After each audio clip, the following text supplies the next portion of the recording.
TNTET 2025 உளவியல் Watson, Tolman, hub, கத்தரே, Skinner போன்றோர் உளவியலை என்றே குறிப்பிடுகின்றனர். நடத்தையியல் மரபுக் கொள்கையை ஏற்காதவர், சூழ்நிலையே மனிதனை உருவாக்குகிறது என்றவர் வாட்சன்.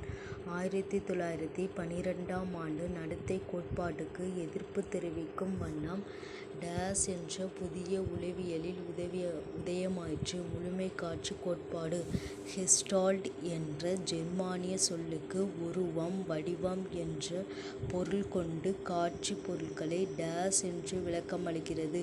முழு உருவ அமைப்போடு காணுதல் உள பகுப்பு கோட்பாட்டை நிறுவினார் சிக்மண்ட் பிராய்டு. பிராய்டிடமிருந்து பிரிந்து சென்று தனிநபர் உளவியலையும் யூங் பகுப்பு உளவியலையும் தோற்றுவித்தனர். ஆட்லர். உளவியல் என்ற அந்தஸ்தை பெற்றிருக்கின்றது. சமூகவியல் மனித நடத்தைக் கூறுகள் 2. நனவு அனுபவங்கள், நனவிலி அனுபவங்கள். நனவு அனுபவங்கள் உதாரணம்: பசி, வலி, காயமடைதல், பொருள் வாங்குதல், பணம் கொடுத்தல். நனவிலி அனுபவங்கள் உதாரணம்: சிலரிடம் காரணமின்றி கோபப்படுதல், சிலரிடம் உடனடி நட்பு கொள்ளுதல்.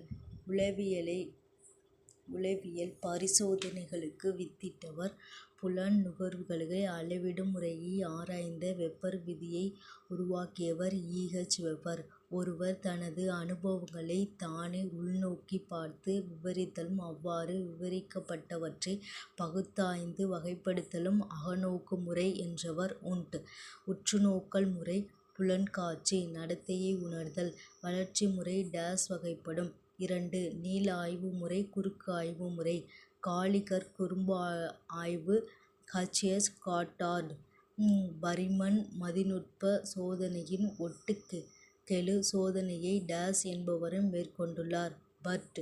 நுண்ணறிவு சோதனையை மதிப்பீடுகளின் ஒட்டுறவு கெழுமதிப்பு அதிகம் உடையோர் ஒரு கரு இரட்டையர் 90%, இரு கரு இரட்டையர் 50%, உடன் பிறப்புகளுக்கிடையே பெற்றோருக்கும் குழந்தைகளுக்கும் இடையே 50%, பேரக்குழந்தைகள் தாத்தா பாட்டிகளுக்கிடையே, மாமா அத்தை அவர்களது வாரிசுகளுக்கிடையே 25%, தாய் தந்தை வழி முதல்நிலை உறவுகளுக்கிடையே 12%, எந்தவித உறவும் இல்லாதவர்களிடம் 0%. குடும்ப ஆய்வு டக்டேல். Curl Pearson.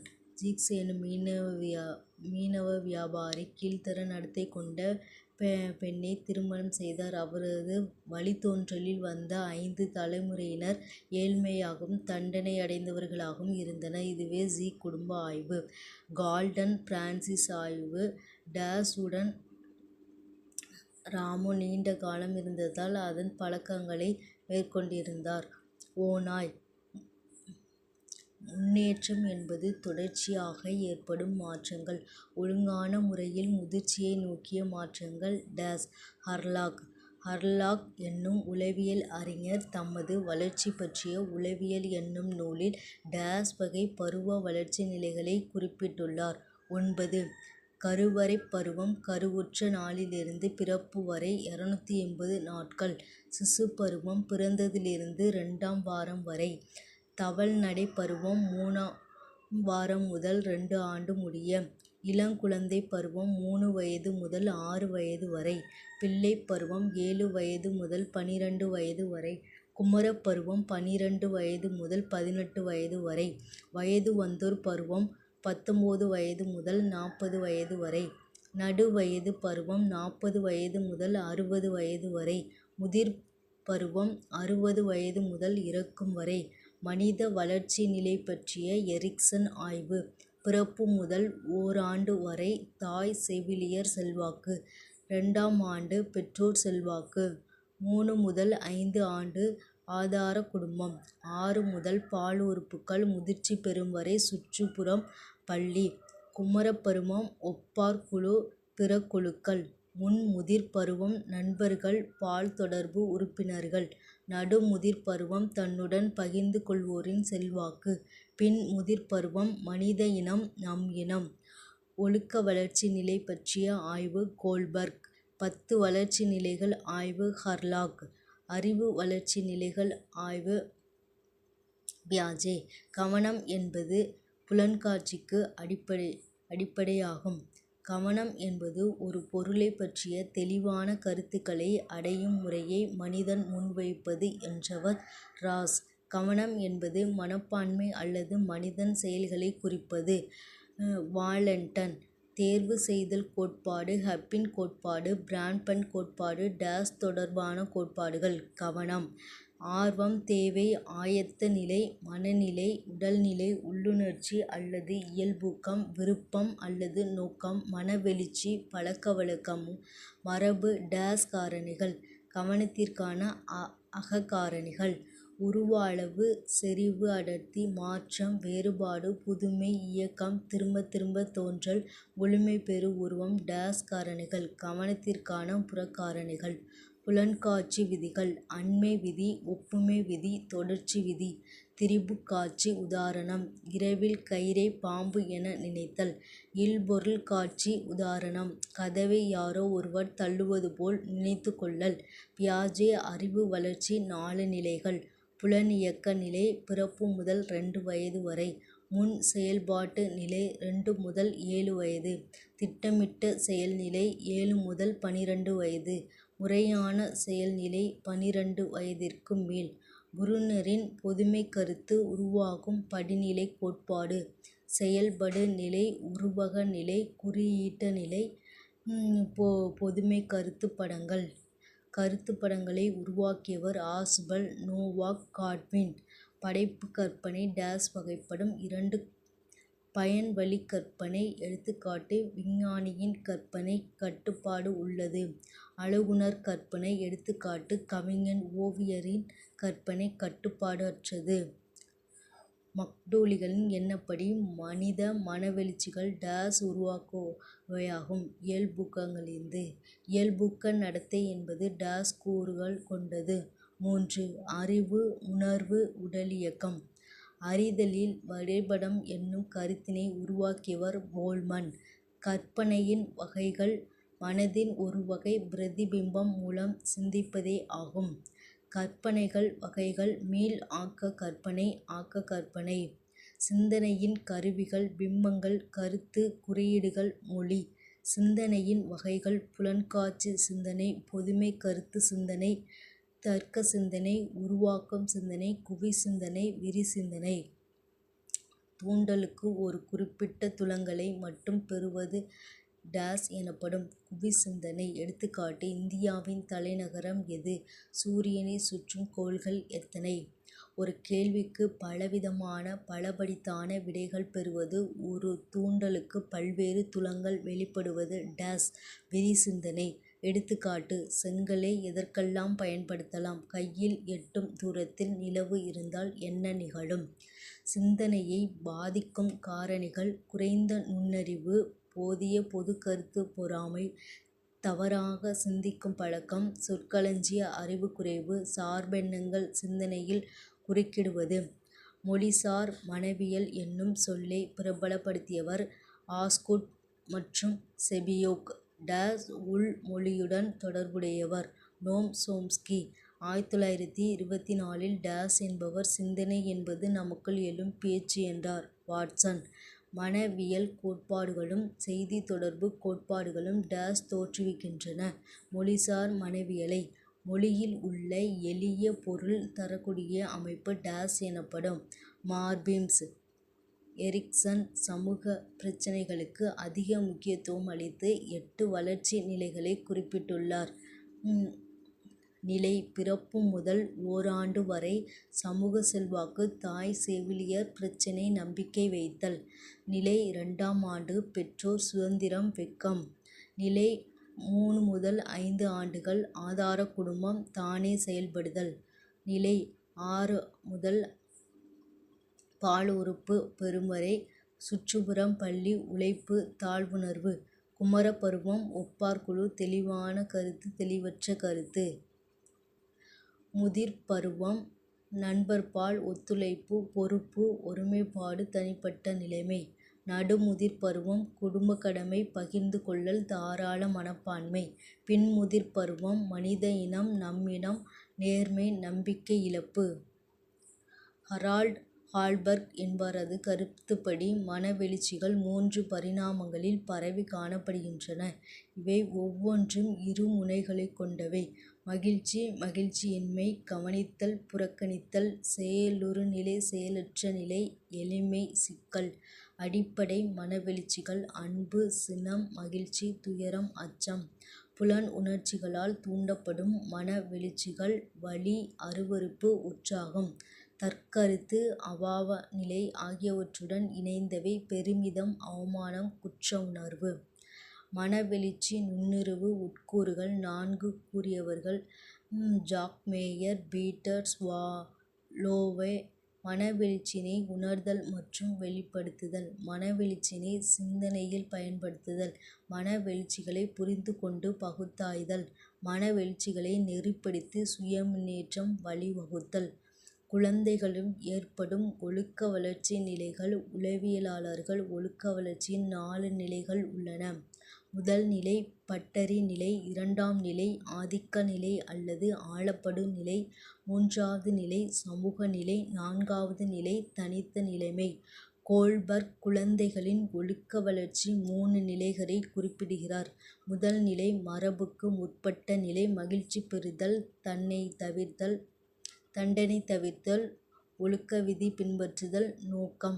இரண்டாம் நிலை மரபு நிலை. பரிசு பெறவும் பாராட்டு பெறவும் விருப்ப மிகுதியால் குழந்தைகள் ஒழுக்க நெறிகளுடன் நடந்து கொள்வர். மூன்றாவது நிலை மரபுக்கு பிந்திய நிலை.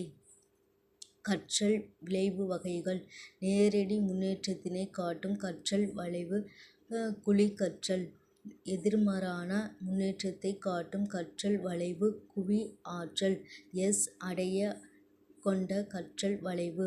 கற்றல் கோட்பாடுகள் 2 பிரிவுகள். தூண்டல் துலங்கல் தொடர்பு கோட்பாடுகள். கற்றலுக்குரிய காரணிகள்.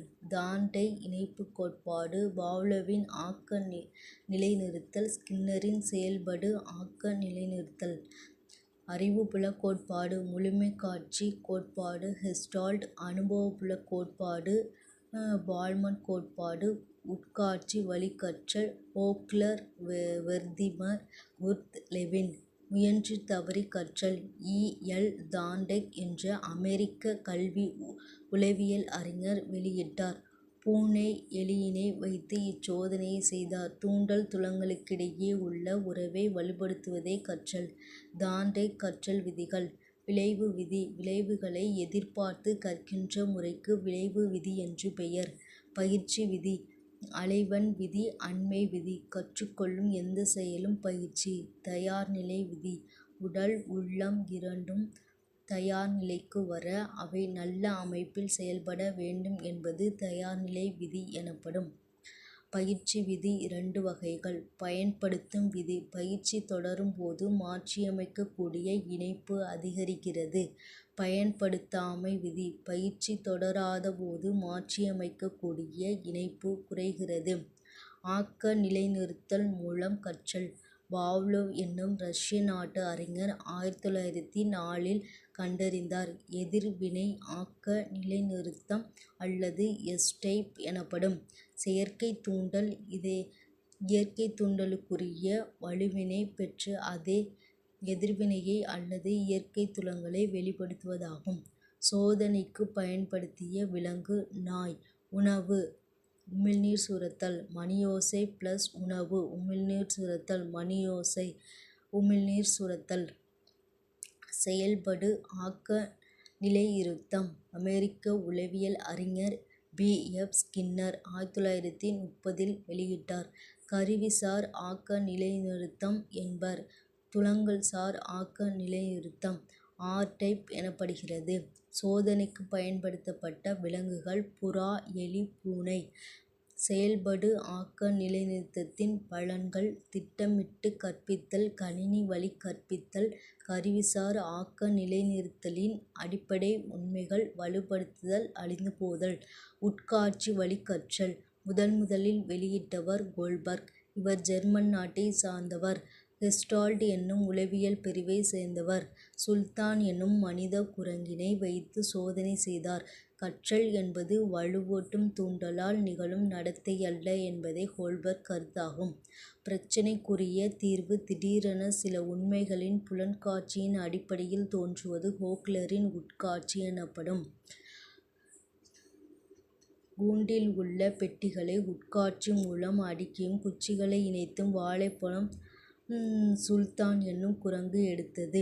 உட்காட்சி கற்றலின் குணங்கள்: சிக்கலினை முறையாக அமைக்கும் திறன், ஒரு முறை கிடைக்கும் தீர்வை தேவைப்படும் போதெல்லாம் பயன்படுத்தும் கற்றல், புதிய சூழ்நிலைகளில் உட்காட்சியை பயன்படுத்துதல். உட்காட்சியின் படிகள்: ஆயத்தம், உள்வளர்ச்சி, உள்ளொளி தோன்றுதல், சரிபார்த்தல். கற்றல் மாற்றத்தின் வகைகள்: நேரடி கற்றல் மாற்றம். எடுத்துக் டென்னிஸ் விளையாட கற்றவருக்கு கைப்பந்தாட்டம் விளையாட கற்பது எளிதாக அமைவது. எதிர்மறை கற்றல் மாற்றம். எடுத்துக் பிற மொழிகளை கற்பதில் தாய்மொழியின் பாதிப்பு. பூஜ்ய சூன்ய கற்றல் மாற்றம். எடுத்துக் கணித அறிவும் இசையில் உள்ள புலமையும். பின்பற்றல் வழிகற்றல். பாண்டூரா என்னும் உளவியல் அறிஞர் வெளியிட்டார். பிறரது நடத்தையைப் பார்த்து அதே போன்று தங்களது நடத்தையினை மேற்கொள்ளுதல். எடுத்துக் குழந்தைகளின் மொழி வளர்ச்சி வேறொருவரின் கற்பனைப் படைப்பை தாமும் உணர்ந்து அனுபவிப்பது பின்பற்றும் ஆக்கக் கற்பனை எனப்படும். கொள்கைப்படி பள்ளிப் படிப்பில் குறிப்பிட்ட பழக்க வழக்கங்களைக் கற்பதை விட பயனுள்ள பல பொது விதிகளைக் கற்பிக்க வேண்டும். ஜட்டின் தொடர்பு மாற்றக் கோட்பாடு என்பவரால் வெளியிடப்பட்டது. கெஸ்டால்ட். ஹாக்லே பயிற்சி மாற்றத்தை இரண்டு வகைகளாகப் பிரிக்கின்றார்கள். பக்க மாற்றம் நேரடியாக பிரச்சினை விடை காண்பது. செங்குத்து மாற்றம் புதிய முறையில் விடை காண்பது. குறிக்கோள் கோட்பாடு சி. பேக்லி.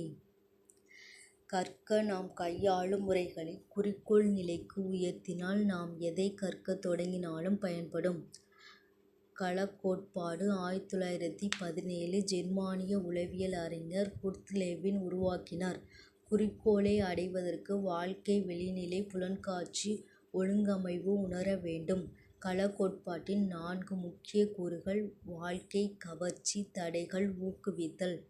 காக்னே படிநிலை கற்றல் கோட்பாடு.